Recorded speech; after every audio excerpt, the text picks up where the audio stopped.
Into That Good Night, revisiting a poem with my old friend, author Michael Chorost. Michael Chorost is a book author and public speaker. His first book, Rebuilt: How Becoming Part Computer Made Me More Human, is a memoir of going deaf and receiving a cochlear implant. Rebuilt won the PEN USA Award for Creative Nonfiction. Mike's second book, Worldwide Mind, is about brain scanning and the prospect of direct communication from one brain to another. Mike has also written for Wired, The Chronicle for Higher Education, New Scientist, among others. He is seeking an agent for his science fiction novel about communicating with intelligent insect colonies. Mike lives in Washington, D.C. with his wife and their two cats. Mike and I have been friends for a long, long time. We begin this episode of Unveiling Death by reading alternating stanzas of Dylan Thomas's Do Not Go Gentle Into That Good Night. Do not go gentle into that good night. Old age should burn and rave at close of day. Rage, rage against the dying of the light. Though wise men at their end know dark is right, because their words had forked no lightning, they do not go gentle into that good night. Good men, the last wave by, crying have right, their frail deeds might have danced in a green bay. Rage, rage against the dying of the light.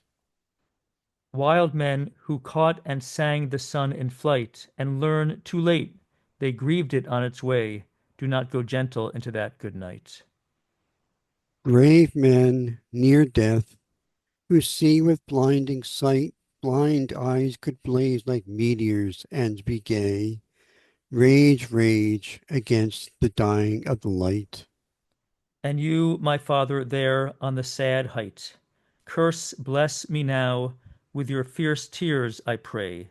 Do not go gentle into that good night. Rage, rage against the dying of the light.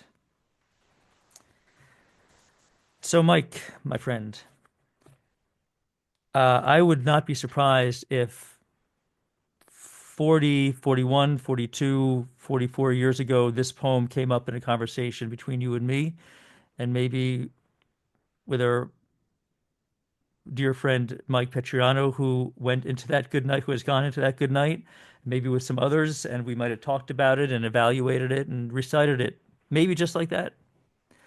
But that would have been in the who knows when, in the 80s or the 90s. But now we're in the 2020s, 2025. And my early memory, though, of this poem is of my dad of blessed memory. Like your dad has died as well. But my dad, who loved poetry, reciting this, not the whole thing, but just like those two lines that anchor the poem. Do not go gentle into that good night. Rage, rage against the dying of the light. And the way I understood that poem, this poem by Dylan Thomas, for at that time and throughout the years, is that this was an exhortation to his dying father.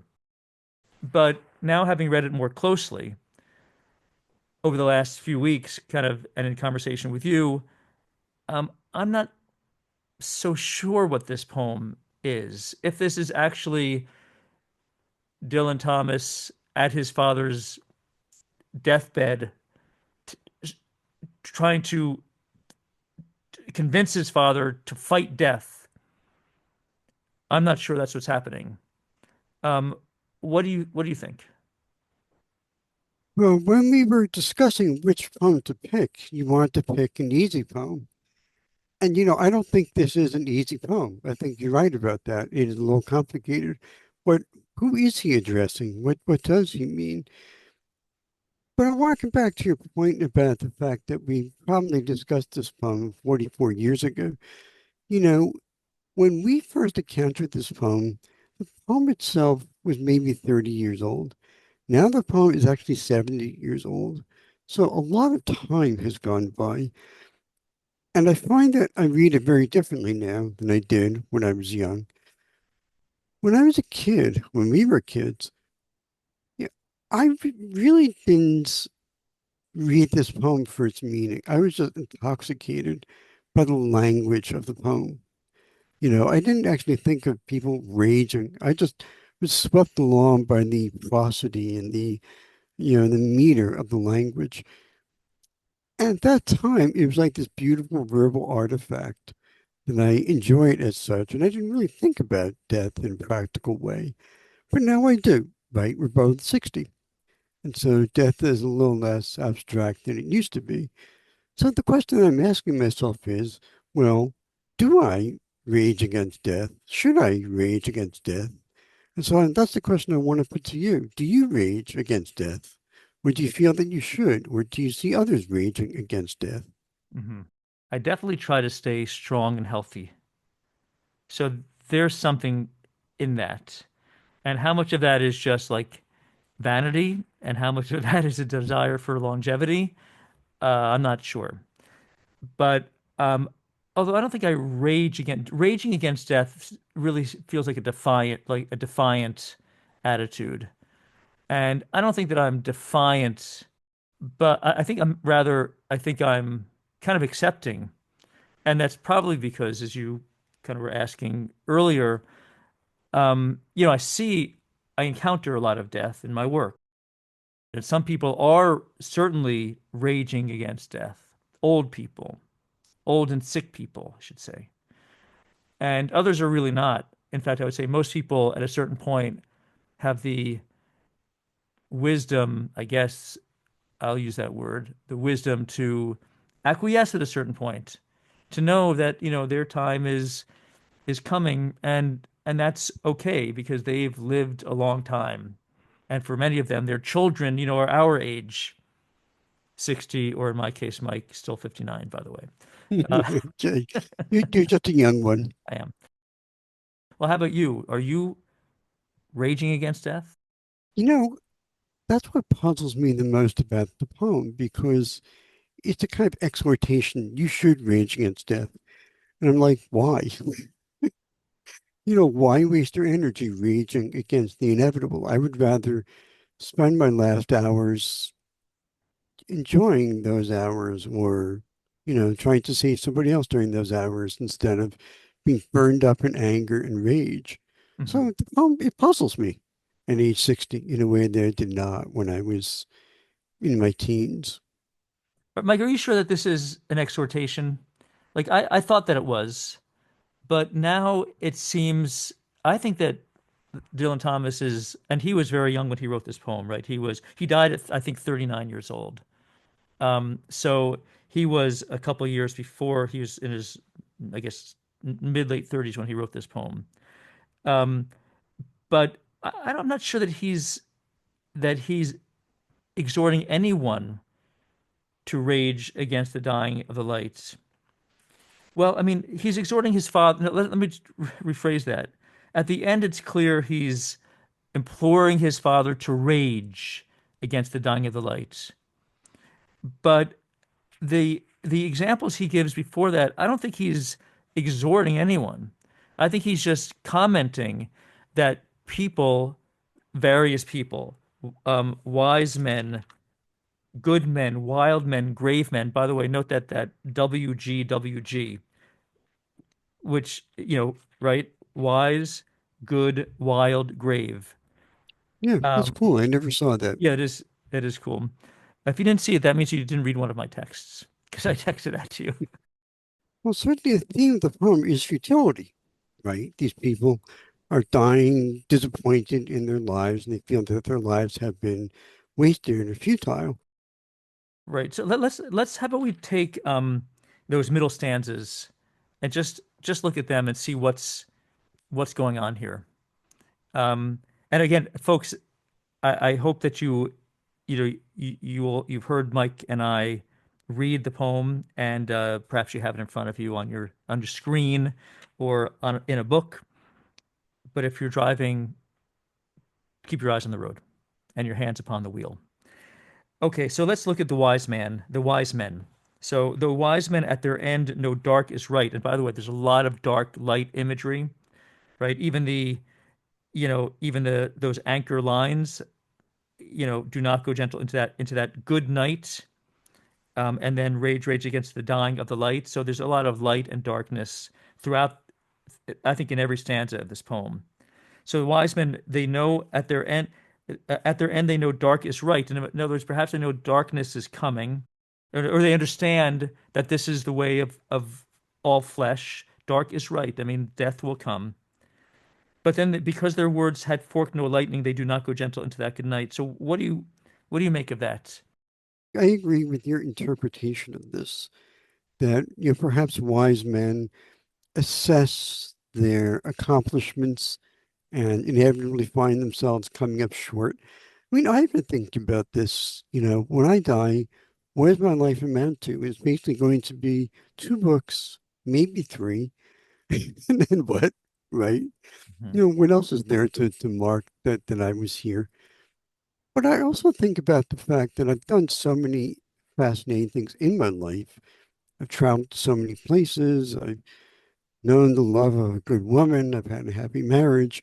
So I have a lot to feel proud about. So actually, I really don't think that I am going to not go gentle into that good night. I think that I'm going to feel that I got my share. Right. And so I don't think that I'm going to rage about it. Do you think that you would have felt the same way when we read this poem 40 years ago? In other words, would you have said, well, I traveled, I have the love of a good woman. I wrote 2 books, I published 3 books. That's enough? Or would you have had, because you were a young man, we were young men with all the ambition that we had and everything else, not satisfied? Well, I think when I was 17, I don't think I knew what to make of those lines because, like, well, what does it mean for my words to fork no lightning? Well, at 17, you haven't had a chance yet at forking uh, um, words. But, we were both on the school paper actually, and our word did fork some lightning. The school newspaper. We, Yeah, well, we did fork lightning. Um, yeah, well, yeah. but that's the point. We thought it was called the High's Eye at Westfield High School in Westfield, New Jersey, and we did interesting things. Mike was the co-editor in chief. I was co-editorial page editor. We had an opportunity to do interesting things, to write about really interesting things, to do by the way, a study or survey on sexual activity of our classmates. No, the point is, like, at that age, like, maybe we would have thought, like, yeah, we are, we will absolutely fork lightning. Our words will fork lightning because we are sort of sovereign in the world that we inhabit. So we probably thought, yeah, we're going to, but we didn't, the world gets bigger and bigger and bigger and bigger. But at the time, our world was very small, and we saw ourselves as, having that capacity to have this impact, you know, wise, wise, good, wild, grave, and we would accomplish all the stuff that we will set out to accomplish. And now we are 60 and we are satisfied with what we've done. And what we have done is a lot, but we just have a more mature perspective on what one accomplishes in life. Okay, well, what about the next stanza? How do you read that Okay, stanza? so good men. I think that the good man or the good woman, the good person here is frustrated by, again, the lack of the impact. They're crying how bright their frail deeds might have danced in a green bay, but didn't.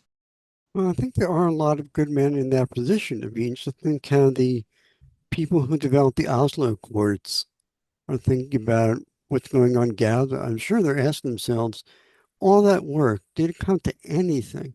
Mhm. Uh, I'm sure a lot of people have those feelings. I mean, I spent 3 years doing get out the vote work during the first Trump administration. And I ask, did that make any difference at all? Let's do wild men. So wild men who caught and sang the sun in flight and learn too late they grieved it on its way. This is, to me, kind of the most inscrutable of these stanzas, I think. you Well, know, to me, this has a lot of resonance with Thomas's poem Fern Hill, which is really my favorite of his poems. Fern Hill is this nostalgic recollection of the farm that he spent time on when he was a young child. Like the last line of Fern Hill, or the last two lines, are time held me green and dying, though I sang in my chains like the sea. So I think that's kind of what's going on here. That so wait, even though, time held me green and dying. yes, time held me green and dying, though I sang in my chains like the sea. So again, that reference to the sea, to the waves of the sea. And it's such a stunning image, by the way. I mean, the idea of the sea, the waves of the sea being the chains that it strains against, right? So maybe there's a resonance with that you try to resonate with the rhythm of the world, catching the day as it goes past you and cherishing that day and thinking that that day will last forever, only to realize that actually, no, it won't. Hmm. So I think that's part of what's going on here. Okay. So here we have also blinding sight. So we have the end of the first line is who see with blinding sight, and the beginning of the second line of this stanza is blind eyes could blaze. So we have blinding sight immediately adjacent to blind eyes, and you have blinding and sight, which seem to be antonyms, and you have blind eyes, which there's a tension there as well.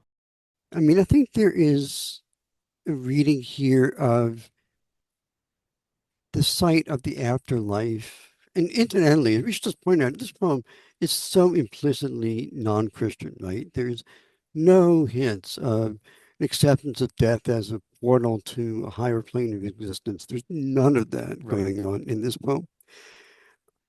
But right. I think you still can't help seeing that at the moment of death, you have this kind of insight into something profound.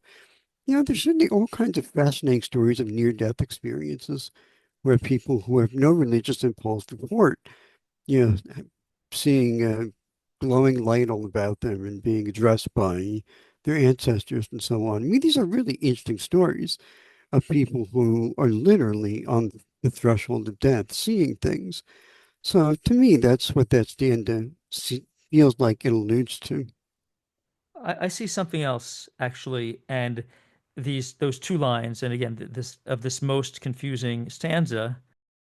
I'll just read them again. Grave men near death who see with blinding sight, blind eyes could blaze like meteors and be gay. I think we have to consider the first and final words of those two stanzas, of those two lines, grave and gay, right? And those are also opposites like blinding sight, right? So you have grave like as in I don't know, serious, you know, and gay as in happy and light, Mary, merry. And so you yeah, have someone who is grave and who has seen herself or himself as grave in that kind of like weighty gravitas way, as in grave gravitas way, and realizes I could have been merry. That might be that's his frustration.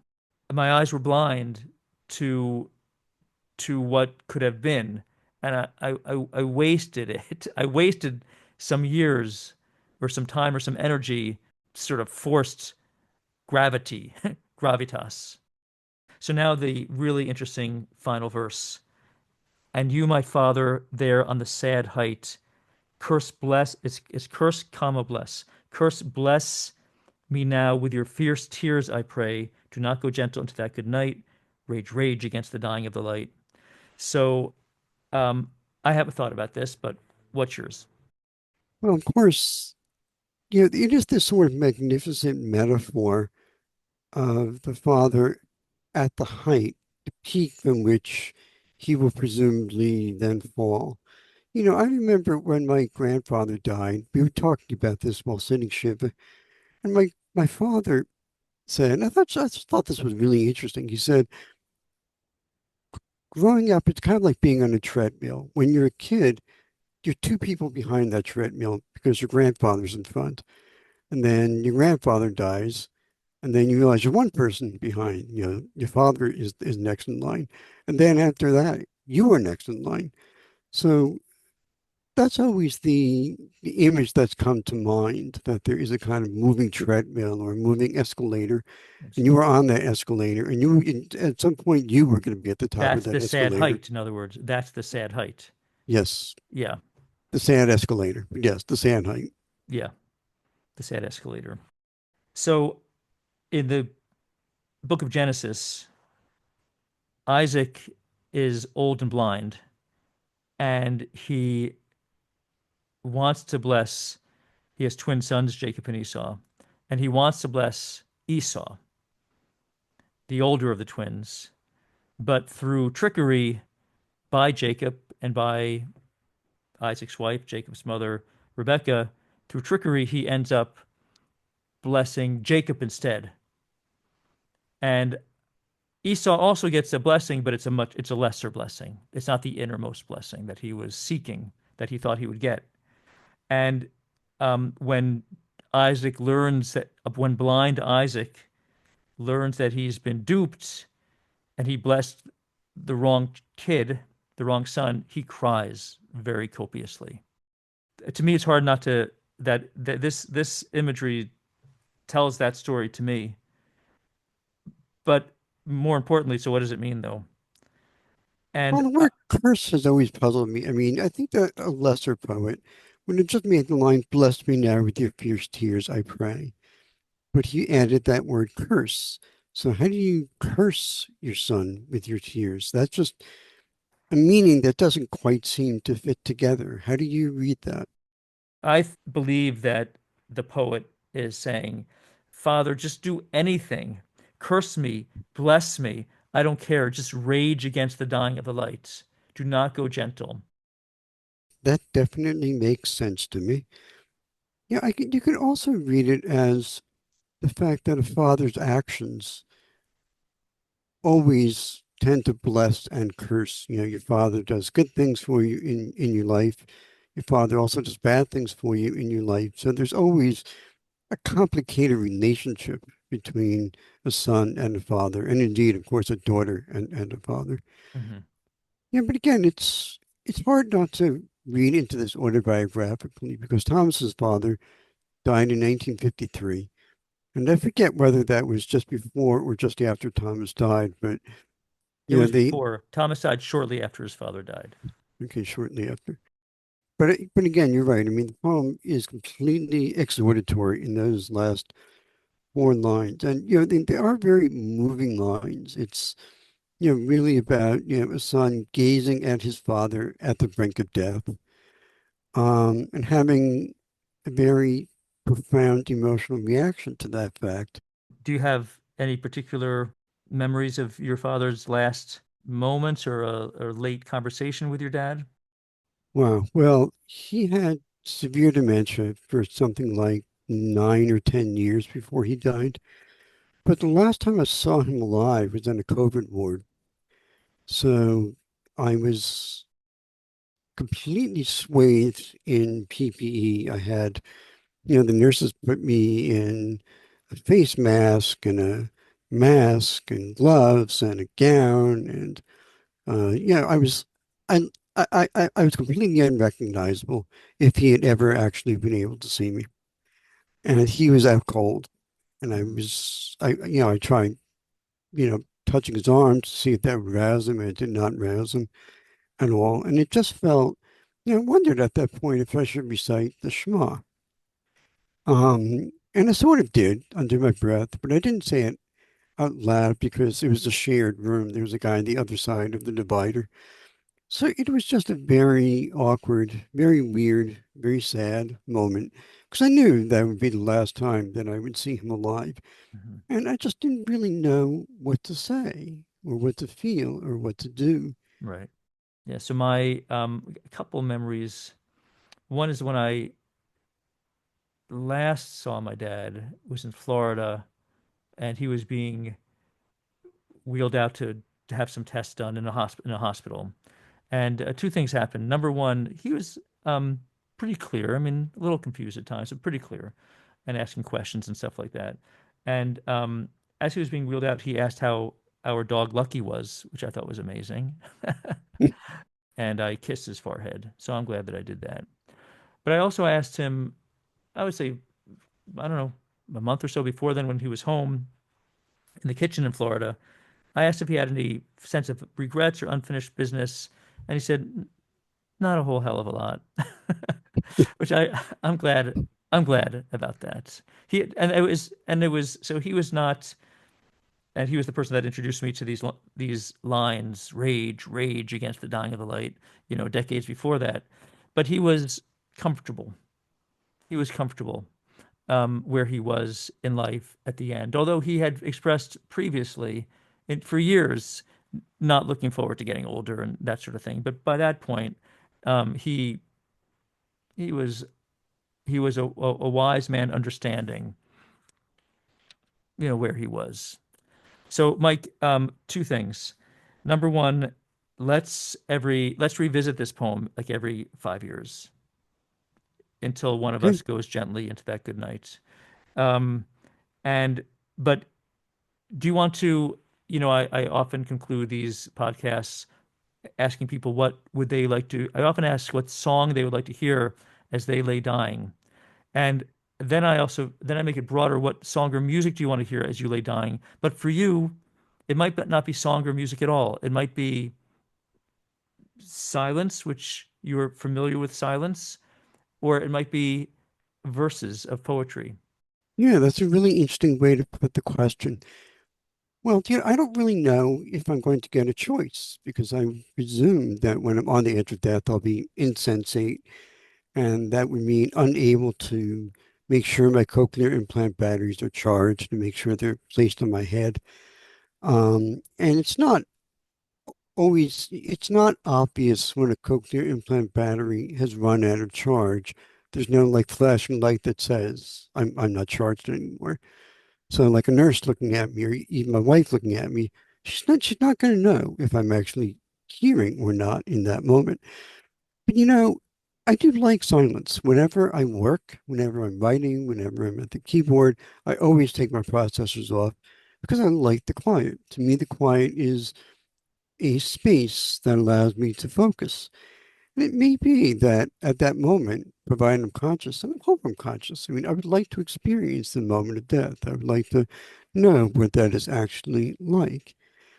And I may be happy experiencing it in that kind of secluded way. So there is that. But to answer the question more directly, I mean, I've always loved Bolero. So that's a piece that I would enjoy hearing. But poetry also is great. I mean, I would love to hear Wallace Stevens's poem Sunday Morning, which I pushed to discuss on this podcast. And you said it was too complicated. I don't know if Do Not Go Gentle is more difficult, I mean, less difficult Right. than Sunday Morning, but I'd love to hear the cadence of those lines, complacencies of the peignoir and late coffee and oranges in a sunny chair. It's just a gorgeously musical poem. Right. So that would be quite beautiful to hear. Okay. Okay. Noted. All right. Well, I'm counting on you, Deb, to make the wishes known. Mike, my friend, thank you. Thank you, JB. Thanks to author and my friend Michael Chorost. Thanks once again and always to my editor, creative director, and my son, Sammy Weil. Thank you for listening to Unveiling Death. Please follow and please share.